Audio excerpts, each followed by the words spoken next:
As you can see, I've got a little bit of an issue with the bike. This is quite in depth, especially for me, not being a mechanic. But here we are. So this is the first available opportunity I've had to get the clutch cover off. Nice and easy. Obviously I drained the oil first, that goes without saying. So basically there was an issue with the bike a couple of days ago, and that is I found it hard to select gears. This is the gear selector shaft. So I've taken it off in preparation to investigate and find out what's happened. As I say, I've carefully removed the clutch cover. Careful not to damage the gasket. And we shall take the components out, and as I do, I'm going to take photographs of it so I know how to put it back again. I did manage to get hold of Triumph and explain what was wrong. They said it might be the gear shifter selector, and we'll go from there. They did quote me in the region of just over £200 just to have a look themselves. So I thought, you know what, I'll have a go myself. Anyway, we'll see how we get on. So as you can see, as I mentioned before, I've taken off the clutch cover. There are 15 bolts, and the first mistake I made was to just remove them. I didn't really understand that they are different lengths, different sizes, so they are going to go in certain places. So I'll have to find out which way they go. So basically what I'm going to do is just carefully remove all these. By the way, you'll need an 8mm socket just to remove these 15 bolts, as I mentioned.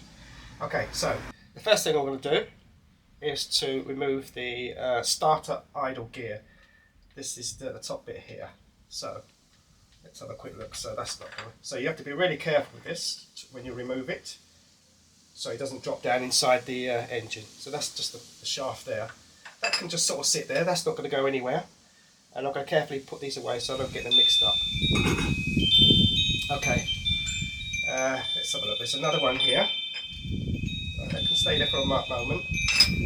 Let's have a quick look. So the next thing I'm going to do is to remove the clutch spring plate. This is called. It's on fully loaded with 3 springs here. So I'm just going to remove the clutch spring plate, as I mentioned, with the three bolts. This is the 6 springs there. Anyway.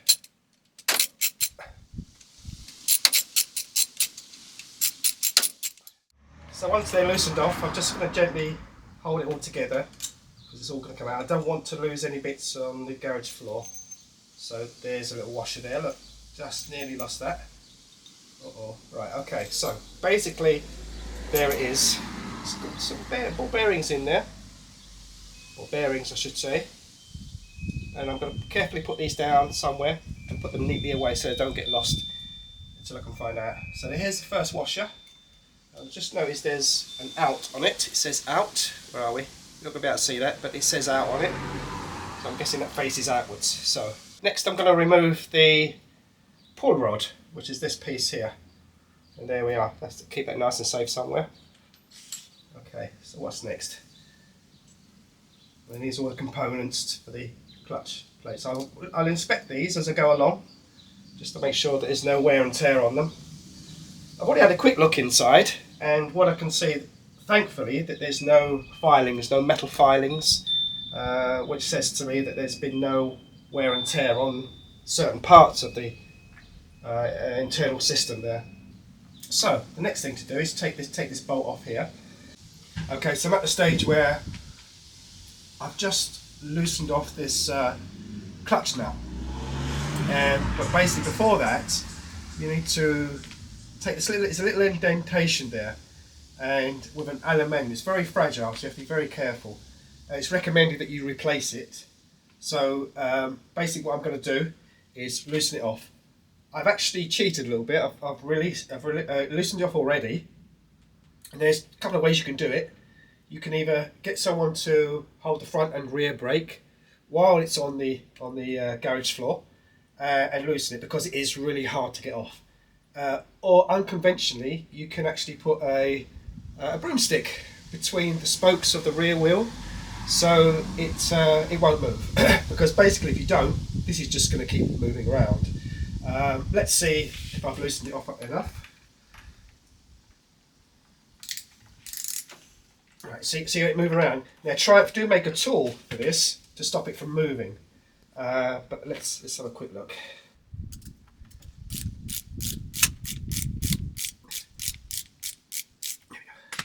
There we go. So it's fingerless. I'm going to be very careful because there's another washer behind this. I don't want to lose any bits and pieces, so that's it. And the washer as well. So keep all the components together if you can. That's it. Put in a safe place. So now I'm just going to remove all the clutch plates inside. Try and keep them in place, although you can put them back. They're quite easy. They will only go back in one way because of these notches here, as you can see. So it doesn't matter if you mess them up, they'll all go back in one place. There we are, the whole thing has just come out just like that. So, as I say, be careful because there are washers that will come off. So I'm going to try and keep this all together, just make life a bit easier. Okay, just going back a little bit, I forgot to mention that this clutch nut needs or requires a 30mm socket to remove it. So just to let you know, keep that somewhere safe. It's like I mentioned before, it's got washer behind it. So as you can see, I've removed all the clutch plates, the housing, and I put them in order in a safe box so that I don't lose anything. Next to come off is quite a large washer here. Put that somewhere safe as well, so we don't lose any of that.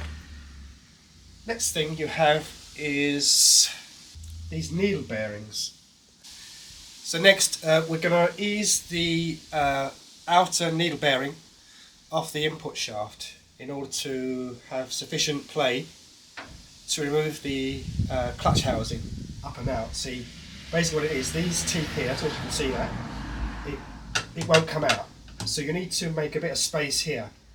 Now, what some people don't tell you is that this is the outer needle bearing just here, and it's flush with this inside here. Now, I struggled to get this out, so there is a little tip. Most people haven't got these little forcep things, but you could use tweezers or something that's going to grab hold of this. So I'll just show you. Just gently pull it out.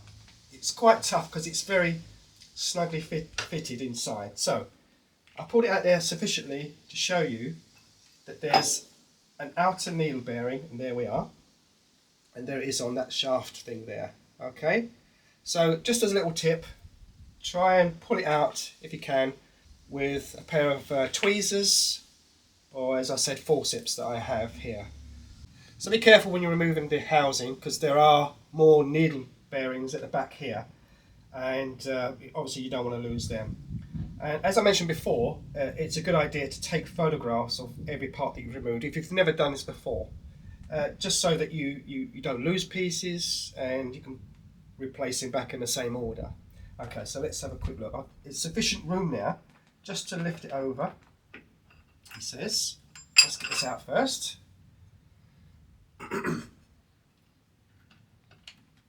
Okay, just a bit tight there. I'll persist. There we go. Right, so this. Now I can see inside it now. Okay, let's put this somewhere safe. So here we see there's an oil pump drive sprocket just there. That can remain in place. It's not going to interfere with the gear selector. That's the piece I need to remove. So before I move the gear selector shaft, just to have a little look at it, see what's going on, I'm going to move these two remaining bolts here that hold this plastic, not sure what you call that, it holds it into position, stops it from moving around, I guess. I really don't know the name. I'll try and find out what it's called. Right.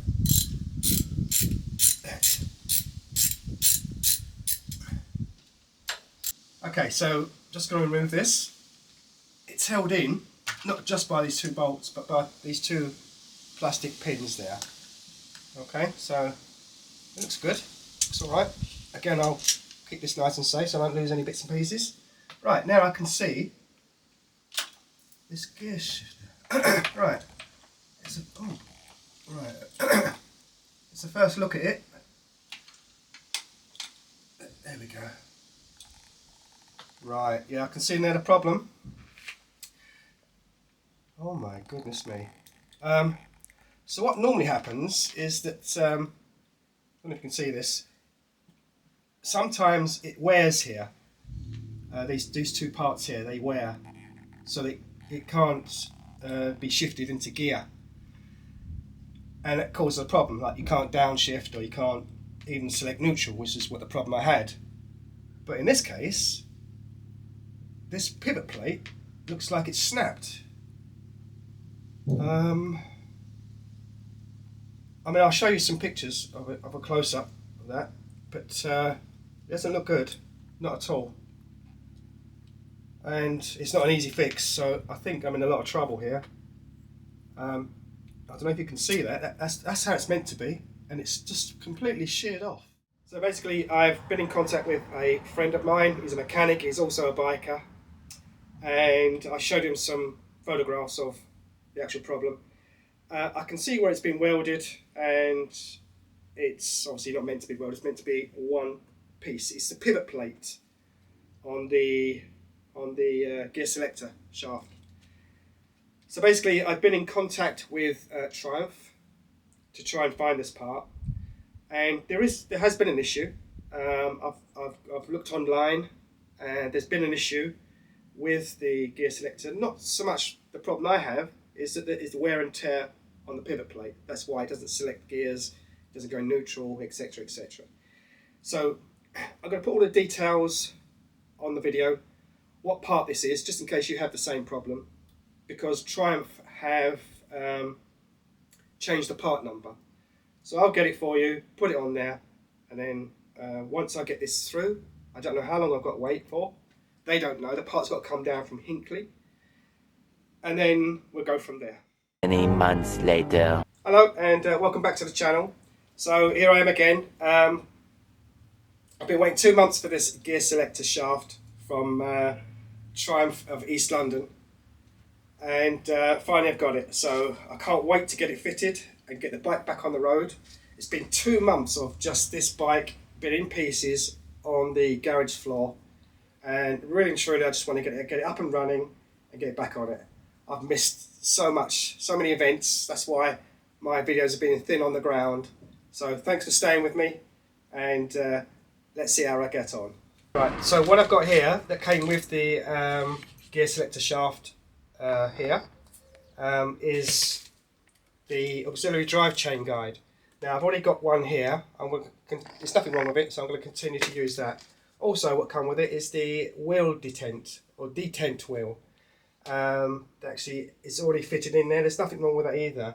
Just a little tip that the mechanic at Triumph East London told me is that when all things went wrong with this, it was stuck in third gear, and I asked him, how do I get it out? Very simple tip he gave me. In the detent wheel, there's a little gap there that you can fit an Allen key, and just by turning it around, you can take it and put it back into neutral. Okay, so just bear that in mind if it's not already in neutral. Okay.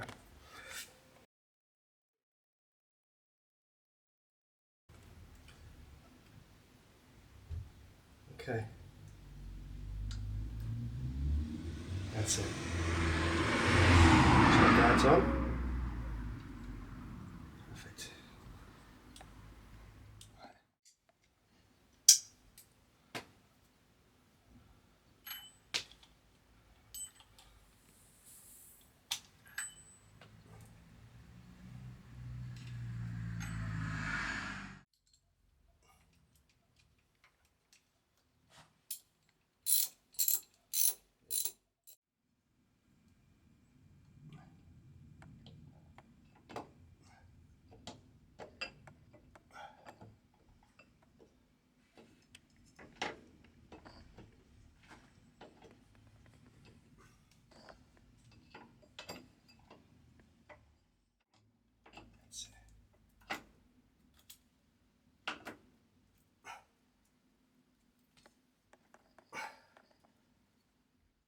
Okay, so what I've had to do is buy this new clutch tool to stop this flywheel from moving around.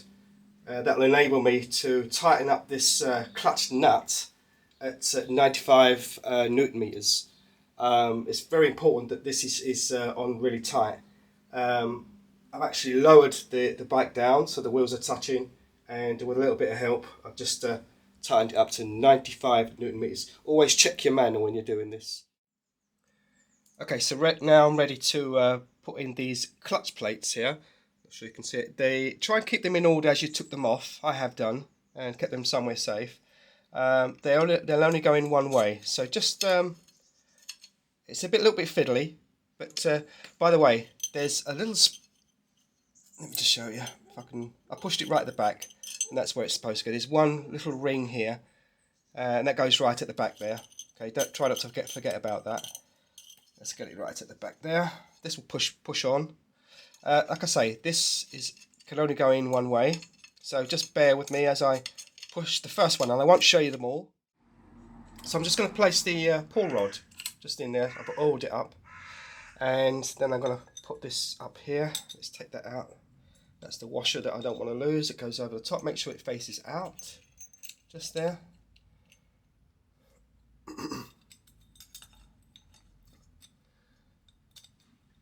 There we go. Hold on, let's just come off there.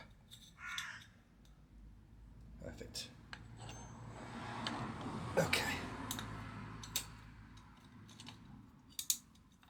Make sure it all sits in there nice and neat. Okay, so you've got the springs that go in. And the plate that sits on top. Just like that. Now this is the fiddly bit where you're going to have to hold it all in. All the way around. There we go, see? So I'm just going to do it by hand first of all.